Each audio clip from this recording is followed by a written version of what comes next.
10월 20일 수요일 원포인트 큐티에 참여하신 모든 분들을 환영하고 축복합니다.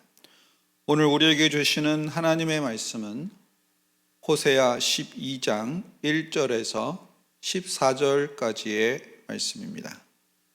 다 같이 합독하시겠습니다.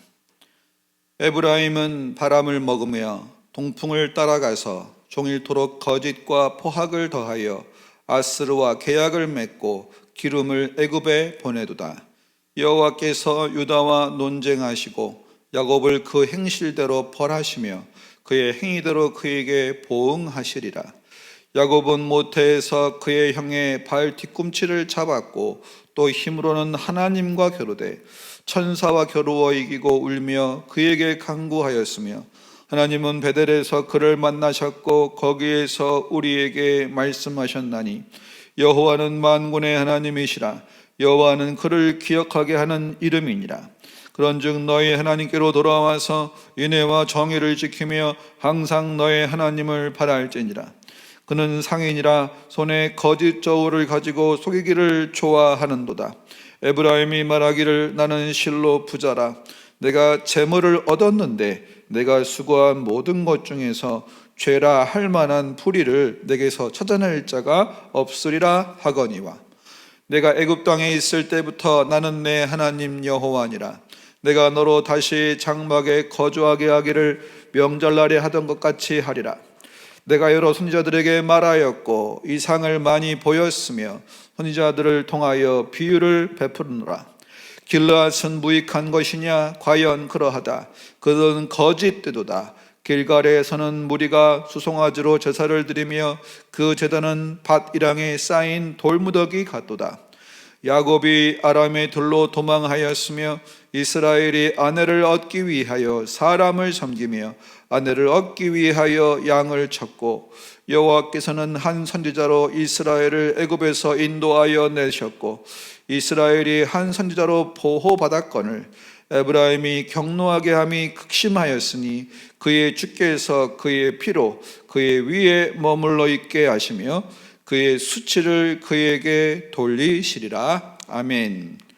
이 시간 여전하신 사랑의 하나님만 바라라는 제목으로 담임 목사님께서 말씀 전하시겠습니다.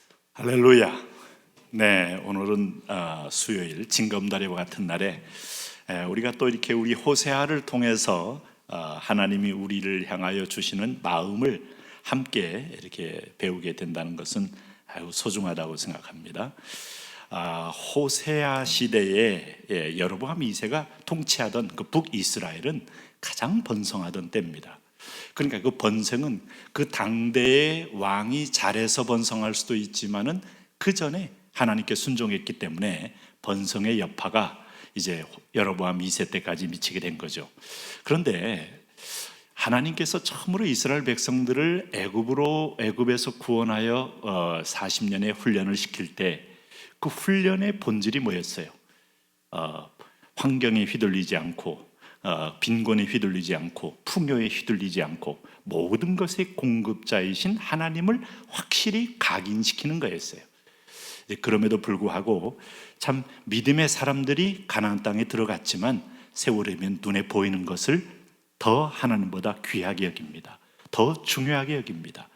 심지어 더 절대화시킵니다. 이게 바로 우상행위입니다. 그래서 우상은 평생 동안 우리가 싸워야 할 영적 전쟁이에요. 내 마음에 하나님보다 더 좋아하는 게 있을까? 더 사모하는 게 있을까? 하는 것들은 날마다 자기가 믿음에 있는지 시험하라 그랬어요. 시험. 잘 모릅니다.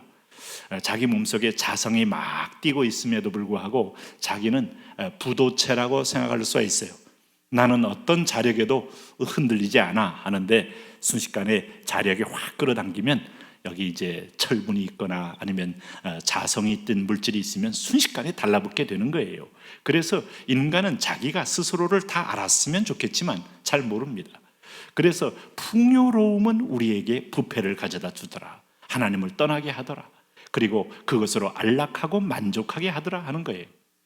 그래서 오늘날 이 대한민국의 4만 불, 5만 불 이런 꿈이 결코 낙관적일 수 없는 것은 여호와를 떠나게 되고 오늘 유럽처럼 되고 이제 미국처럼 점점 세속화되고, 이 세속화라는 것은 세계적인 하나의 공통 현상인데, 이럴 때마다 하나님이 외적인 징벌을 내리느냐 자각하여 돌아오느냐의 선택밖에 없어요.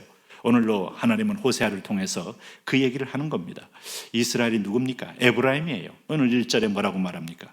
에브라임은 바람을 먹으며 동풍을 따라가서 종일토록 거짓과 포악을 더하여 아수르와 계약을 맺고 기름을 애굽에 보내도다. 지금 위기를 만날 때마다 이 내가 나온 옛적 자리가 애굽입니다. 그리고 하나님이 의지하지 말라는 우상의 세력이 아수르입니다. 그러나 아수르가 강합니다. 예수 안 믿어도 강력한 어떤 부자가 된 사람이 있을 수 있어요. 우리 주변에 어떤 사람이 소위 개입 투자를 통하여 1,000몇백 채의 집을 갖고 있다는 얘기를 듣고, 그게 또 이렇게 집중적인 업으로 하면 어마어마한 이렇게 부동산 소유자가 될 수 있구나 하는 걸 느끼게 되는데, 그분이 예수 안 믿었는데 그렇게 불로소득을 어마어마하게 쌓을 수 있어요. 그러니 축복이고 뭐고 기도고 뭐고 다 내려놓고 애굽으로 쫓아가고 아수르에게 쫓아가서 노하우를 배우려고 하는 신자들, 여러분 그게 2,000채를 어떤 3,000채를 냈던 그 동기와 목적이 중요한 거니까 그 외형만 가지고는 판단할 필요는 없겠습니다만은, 중요한 건 우리가 하나님의 방식을 버리고 세상의 방식을 따라간다, 아수르를 의지한다. 아수르에게 지금 여기 보니까 계약을 맺고 애굽에 기름을 보냈다는 말은 그들에게 아부하며 그들과의 협력을 구했다 이거예요. 우리가 나온 자리는 옛적인 자리입니다. 죄악의 자리고 사망의 자리고 어둠의 자리에서 하나님이 그들보다 더 풍요로운 자리로 불러낸 게 아니에요. 애굽보다 풍요롭고 아수르보다 강한 자리가 아니에요. 오늘 오히려 이른 비와 늦은 비가 있고 그 가운데는 기근이 있는 광야와 같은 땅이에요. 거기서는 하나님과 동행하라는 거예요. 하나님과 함께 먹고 살라는 거예요. 그러면 아수르를 능히 밟을 것이고 애굽을 능히 물방울처럼 만들겠다는 거예요. 이 믿음의 삶을 포기하면 세상 방식밖에 남는 게 없어요. 이스라엘이 이 유혹에 빠져서 하나님을 떠났다 이겁니다. 그래서 여기 2절에 보면 여호와께서 유다와 논쟁하시고 야곱을 그 행실대로 벌하시며 그의 행위대로 그에게 보응하시리라. 여기서 야곱이란 얘기를 다시 끄집어낸 것은, 야곱은 이스라엘로 변화되기 전의 이름 아닙니까? 약탈자요 사기꾼이요 그런 존재 아닙니까? 근데 그 하나님은 야곱의 그 열정을 하나님 기억하시고, 그러니까 야곱의 믿음 속에는 탐심과 함께 믿음의 줄기가 하나 있었다. 그 하나님의 복을 받겠다는 강렬한 이 갈구함, 이것이 이제 야곱에게 있어서 방향을 하나님께로 돌아오게 해서 이스라엘 만든 본질이라 이 말이죠. 하나님이 나머지 야곱의 탐심은 그가 20년 동안에 라반의 집에 있을 동안에 다 그 탐심의 허물을 제거해내지만은 야곱이 붙잡았던 방향만큼은 분명했다 이 말이에요. 그러니까 야곱이 천사와 겨루었고 오늘도 형과도 싸웠고 하나님과도 겨루었고 뭐예요? 이 3절 보세요. 야곱은 모태에서 그 형의 발 뒤꿈치를 잡았고 장자로서 축복을 받겠다는 이미 태중에 있을 때 하나님의 음성을 그는 태 안에서도 들었던 거예요. 네? 또 힘으로는 하나님과 겨루고 천사와 겨루어 이기고 울며 그에게 간구하였다. 우리가 여러분 욕심일지라도 하나님 쪽으로 방향을 돌린 사람은 살아납니다. 그러나 오늘 이 마음을 비웠을지라도 애굽으로 향하는 사람은 죽게 돼 있어요. 소돔과 고모라 상에서 뒤를 돌아보고 자꾸 옛적의 소할 땅의 풍요와 향락과 어떤 면에서 안락을 그리워하며 돌아봤던 롯의 아내는 손기둥으로 남아 있는 거예요. 그래서 나머지 방법은 하나님이 우리를 훈련합니다. 그러니까 오늘도 참 내가 죄로 인하여 교회에 나가는 게 양심적으로 민망하다, 내가 다른 사람들 보기에도 내가 양심을 속인다, 차라리 난 안 나가고 말겠다, 이런 사람은 세상을 향하여 가다 망하는 거예요. 죄인, 하나님은 죄인을 부르셨지, 비록 나에게 손가락질하고 돌을 던질지라도 하나님께로 나가보자 할 때 의인을 부르러 온 것이 아니라 죄인을 부르러 온 긍휼을 덧입게 돼 있어요. 이게 사는 길이지. 그래서 여호와께로 돌아오자 하는 게 오늘 삶의 길인데, 여기 5절에 보면 이는 여호와는 만군의 하나님이시라 여호와는 그를 기억하게 하는 이름이니라.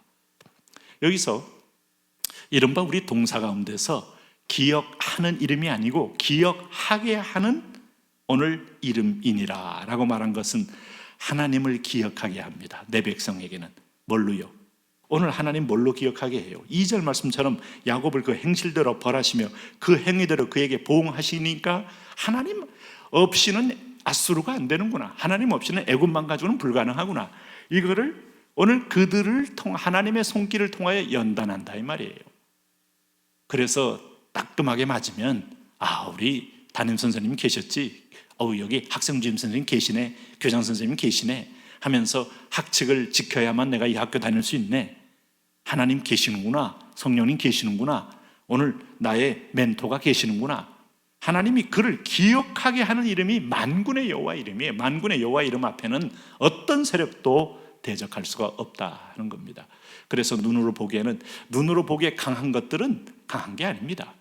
그건 믿음이 될 수 없기 때문에 하나님은 아수르와 애굽에 대해서는 우리의 시험할 리트머스 시험지로 놔둔 거예요.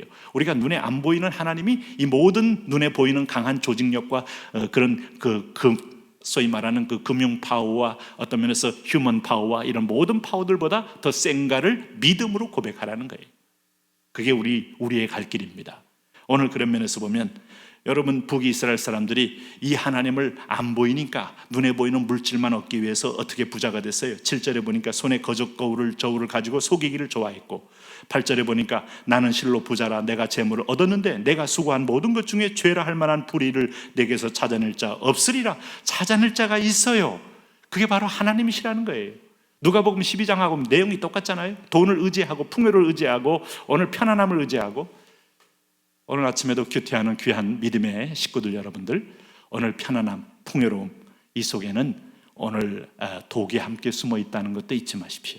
그래서 자신을 쳐서 복종하고 열심히 일어나서 주 앞에 나오고 기도 시간을 채우고 육체의 어떤 여러분 소욕을 쳐서 하나님께 나오는 데서 진정한 회복과 생명이 있습니다. 오늘도 그런 복된 하루가 되시기를 바랍니다.